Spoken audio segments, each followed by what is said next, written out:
Hello and welcome to your Wednesday dose of wealth wisdom with me, Daniel Kennedy, your host. Today we're going to be discussing on episode 44 is how to ensure your builds are finished efficiently and built to a very high standard.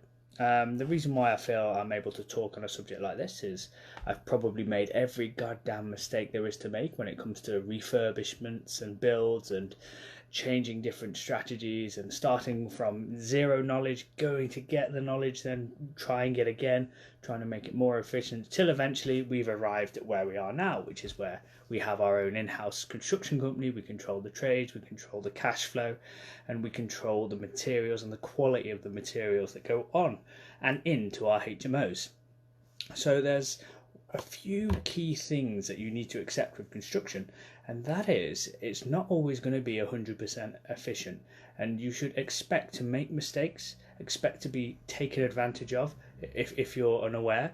So the onus on you is to go out there, find people who are able to teach you the ins and outs of construction, and it's going to take time. You're not going to be a project manager overnight. It takes many months and lots of experience to even get a grasp of even a small percentage of what is required when you go out to do big developments. And when I say big developments, I mean developments that require planning.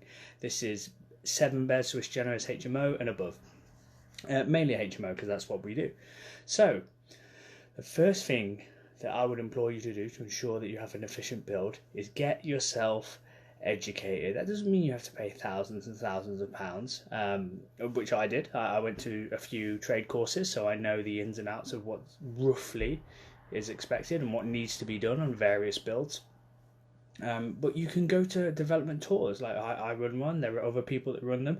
Go visit people, go on the free weekend, network with people who have done it previously, and just absorb all that knowledge, because the mistakes, like, no person is unique, right? I'm not unique, you're not unique, none of us are really unique. We make, in this artsy-fartsy world, we like to pretend we are, but we all make the same mistakes. Now that I've been chatting to other investors who do something similar, like, we all tend to make the same mistakes. That is, paying them before they've fucking done the work. Like, that is the biggest mistake. Something I've fallen foul of. I'll tell you a story. The first refurb that I did, it was for somebody else in one of the deals I sourced. The guy was like, I need 10 grand up front, no contract, no nothing, no schedule work. So I was like, yeah, sure, here you are. And then I was like, Jimmy, where are you going? Why are you getting in your van? Are you not going to start work? And he drove off, and I didn't have a fucking clue what to do. So I learnt my lesson there. I never did that again. Wrong, I did it again, yeah. When I did my Birmingham HMO, I did something similar.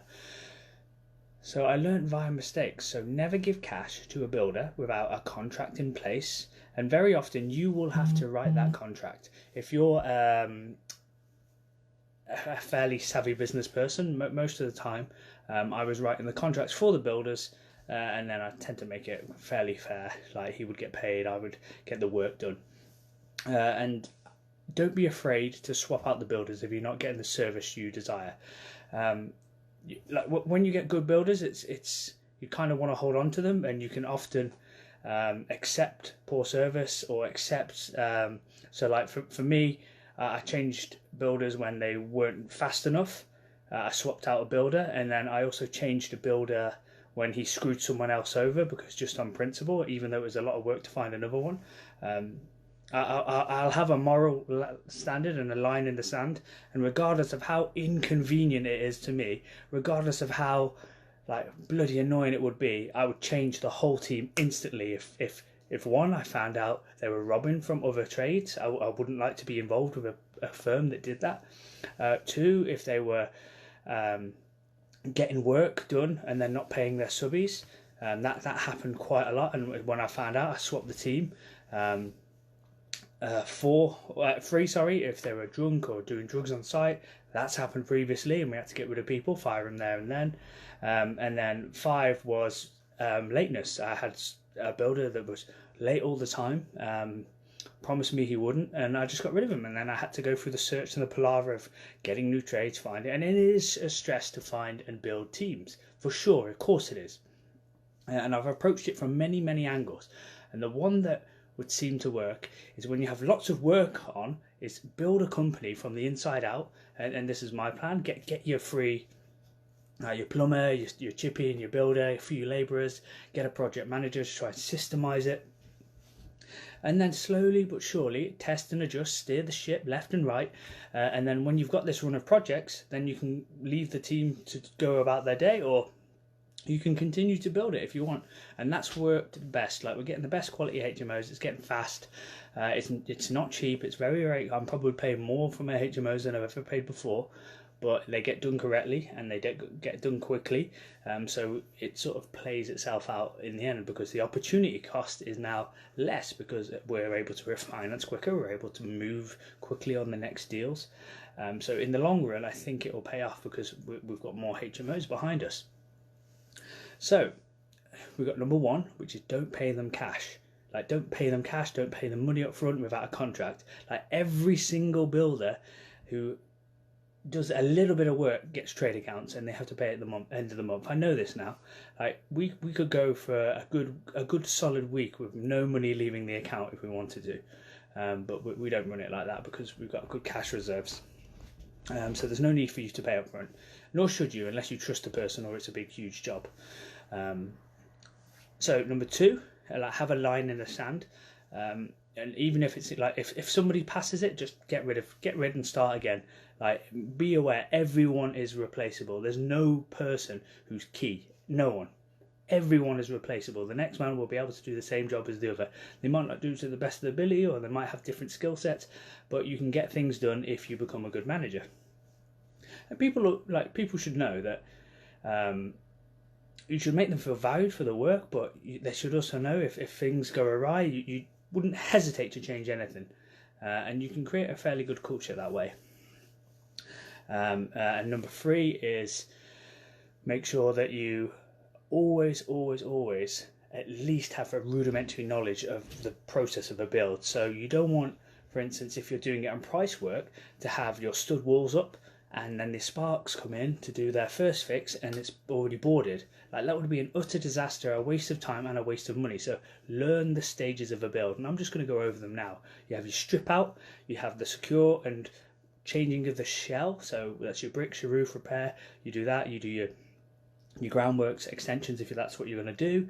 Then you do your stud work, first fix. You get your sparks and plumber in to do your first fix plumbing. Then you put the boards on. Potentially half of the boards might already be on if you've started boarding and studding, so the sparks can still get behind and so can the plumber. Then you would close off the boards, so board the other side and start plastering and do your taping and joining. And then after plastering, you then, basically there tends to be a bit of a pause for us, so that's where we start to do bits and bobs of every little job really.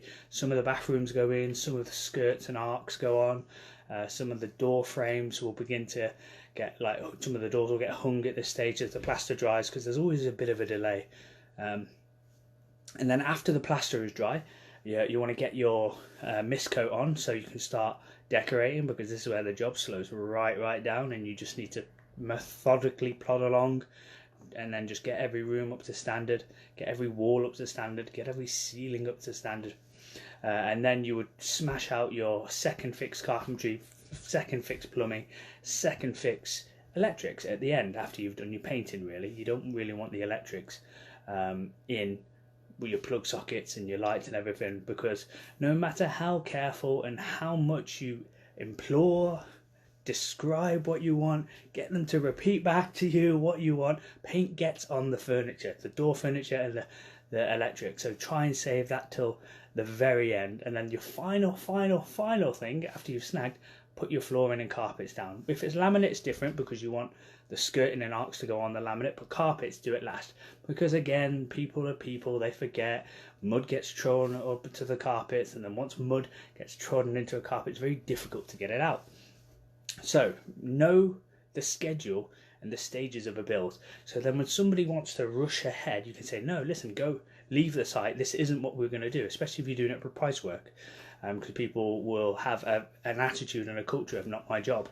So they'll want to board, get paid, but then they won't come back and fix it when the sparks or the electrician is requiring to move the boards to get behind them. And there's a real big culture when you do price work. But then there's also not the hassle. You've got to weigh the pros and cons. Having your own team, you need to keep them employed, and that's fucking stressful. That is really, really stressful. Doing price work, there's much less responsibility. If you haven't got no work, they need to go find it themselves, and the onus is on the people. So weigh up the pros and cons. And there are lots and lots and lots. Because if you're having people on day rate, you have like all their problems become your problems, and you have to work to solve them together. Whereas price work, you can just go to the next person. That's typically how it works. So number 4. So I'm just going to give you 5 because there's so many things that you can get wrong and you can get right with this. But these are the most important that should bear in mind. Your first refurb is going to be a complete chaotic nightmare. You're going to, at the end of it, you're going to think, what the fuck did I do that for? That was horrible. How do people make money from doing this? And everyone I chat to does it the same. Like, unless you've got Steadfast Construction and Design on the case. I'm sure Pav and Calvin, the two people who got involved, are probably de-stressed because all the stress was bloody on me. But everyone I chat to who does it on price work, it's horrendous. It's not enjoyable. Like, any course you go on, it tells you easy. It's bloody lying. It's horrid because you have to deal with so many things. So many, like, you have to be really good at logistics. You have to be really good at human resources. You have to be really good at interior design because potentially you're not going to be doing or hiring all these consultants. It's going to be you. The buck stops with you. If the materials ain't on site and the guys are there to work, you still have to pay them regardless. So you need to really be on the ball with this, because time is money, right? You're paying the interest of the bridging. You've probably got a time constraint on that bridging. You need to get the materials. You're probably raising money from investors. So there's a whole facet of things that you need to take care of. So number 4, have in your contract a time constraint. So in the early days, you used to have a list of jobs that would do, and I'd like call the builder up. I'd be like, Steve, where are you? I'm on site. I was like, you're fucking not on site, Steve, because I'm here. Oh, they must be at the other site. And then, no, Elton's over at the other site. Where are you? Oh, we'll get guy. And they're going to lie to you unless you have some legal parameters, or unless you have control of where the people go, and you build sort of like an ecosystem. You'd think if most investors that I speak want to pay for a good firm to do the work, they don't mind paying, but it's real skewed in terms of fair exchange with some of the builders in the past that I've dealt with. They just want so much, like, you want to pay them, but then they just take the piss when they don't respect you if you don't have that line in the sand. And you've got to really have that line in the sand, as I spoke to previously, because you will get walked all over. And be under no illusion. This is number 5. No matter how long somebody works with you, no matter how many jobs you give them, they're not your friend. They are there to extract as much money as possible out of you. That is their whole existence. Everyone is like, it's a whole different ball game that I've learned. Like, dealing with investors and raising finance, it's a very different world. Most people are wanting just security and to get their investment back. There isn't too much, like, they don't want to push it up to 15-20%. There's no one's ever tried to do that because they know it's an unrealistic return. They're quite happy getting the return and actually getting their money back. But some trades will try and bleed you for dry, not realizing if you make money, you will give them more work. There's a disconnect. They just don't get that. It's what I've come across, like very, very few in the minority. Obviously, this is a broad brush, and I'm speaking about my experiences personally. Like, now we've got a good team, but I'm under no illusion. If I didn't pay, they wouldn't work. Like, of course they're not my friend. Not at all. This is a business relationship. If they're not getting anything out of it, and I'm not getting anything out of it, it would just discontinue. Like, let's be real. Let's be serious here, guys. So don't kid yourself. No one in business is your friend. Everyone is out to make money from you, and most of the time they want to make money from you, not with you. That is genuinely the rule that I've discovered as I've gone more along. Like, I came into the business really like idealistic and really sort of like, we're going to make so much money, it's going to be really good, and everyone tries to take advantage of you. Fucking everyone. It's a real eye-opener to the human nature and human psychology. Like, no one is your friend. And people will have a perception of you when you're doing well. They'll be like, this fucking wanker's making loads of money. He's making loads of money for me. I should have a piece of that, even though they're not willing to do the work. And most people will assume when you're on the up, is genuinely you get a sense of envy. Very few people congratulate you. Very few people think, well done, man. Thank you for this. Thank you for this. Thank you for that opportunity. It only tends to be people who are on par with you or further along in their journey. And that is sort of my 10 cents. So in summary, number one, have a contract. Like, don't do anything on a handshake. That's I did it in the past and it's bizarre. Exactly what everyone would think would happen does happen. Time scales go awry, payments get skewed, and when there are problems, issues, things go wrong, you will still have to pay for it. Like it's so crazy, this world. If a trade makes a mistake, most of the time they won't pay for it. They'll expect you to pay them more to rectify the mistake that they made. Like, how mental is that? And you will be the bad guy if you say, fuck off, mate, you've just ruined this. We had one project where it's a car crash and we're going to have to go back and restart it. And after the job, as I was learning, because I was going on these trade courses, the guy was like, Daniel, will you give me a project?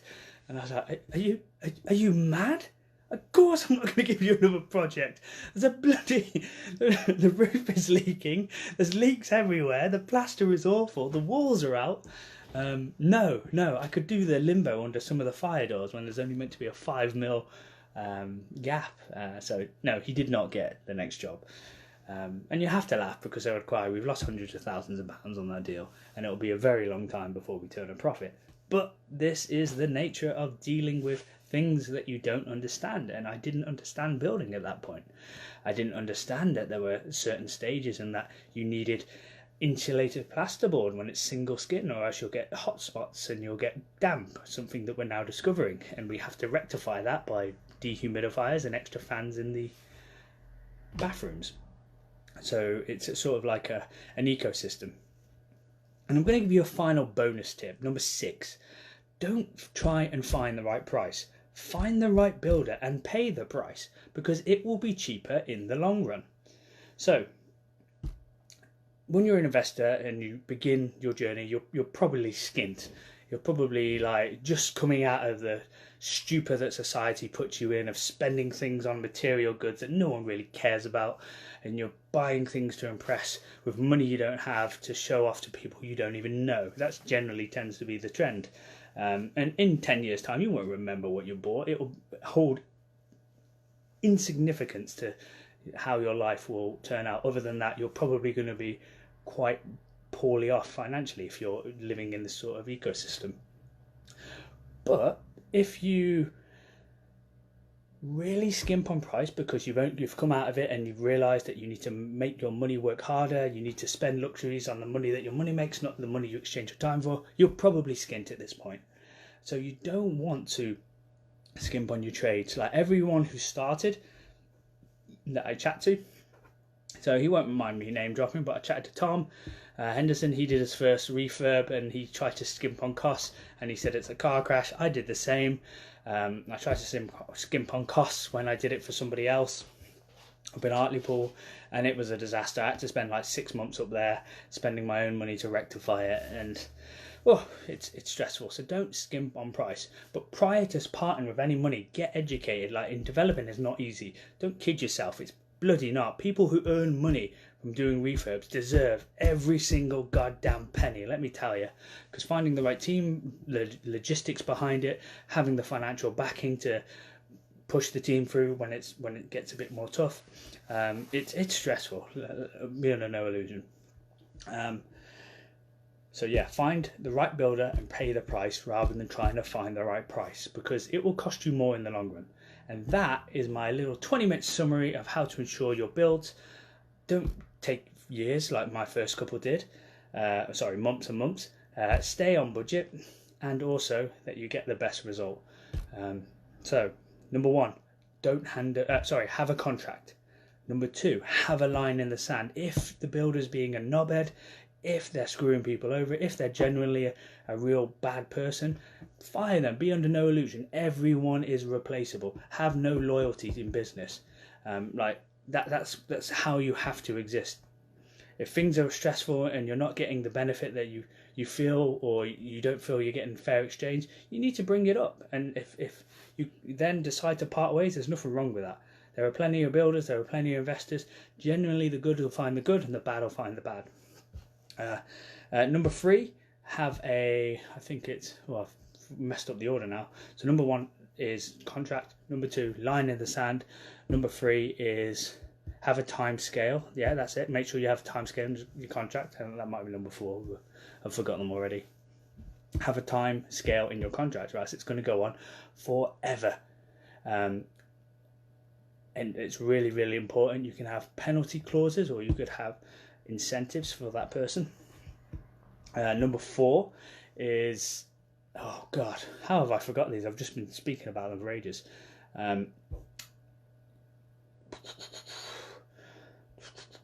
Oh yeah, get educated. Like, be under no illusion. Building is hard. If you're not educated, you will be taken advantage of. Number 5, no one is your friend in business. Everyone there is to take and extract as much money from you as possible, and to do as little work as possible. It's a very, very rare individual that will do right by a person if they have the opportunity to earn a bit more. Very rare, like very, very, very rare. I've met less than 5 who I deem to have that quality. And then 6 is the bonus one, is find the right builder and pay the price rather than trying to find the right price. Right, thank you. I'm going to head off to bed now. I hope you enjoyed this. Please click the link to see some more videos. I've got quite a few good development ones now, and it's all for free. So any of you who fuck up your developments and haven't listened to that, you deserve it. So invest a bit of time, click the link, find the development ones. You can see all the prior work that you need to do to get planning approval, to make sure you get your building regs, and also the schedule of work. So I can't remember the episodes, but go back. They're named, like, there's a series of 1 to 3, and this is the 4th one. Right, thank you for your time. I'm doing a development tour on the 9th of February, I believe. Let me just check the date for you. Yep, 9th of February. So if you're wanting to get involved in building and refurbing, this is a course that you need to at least start. And I will, throughout the whole day, you'll see a project. I will scratch the surface of development just to give you a taste of how bloody complicated it is, and how you need to invest time. And most of the resources out there are for free, but I didn't know where to look initially, and I learned by doing.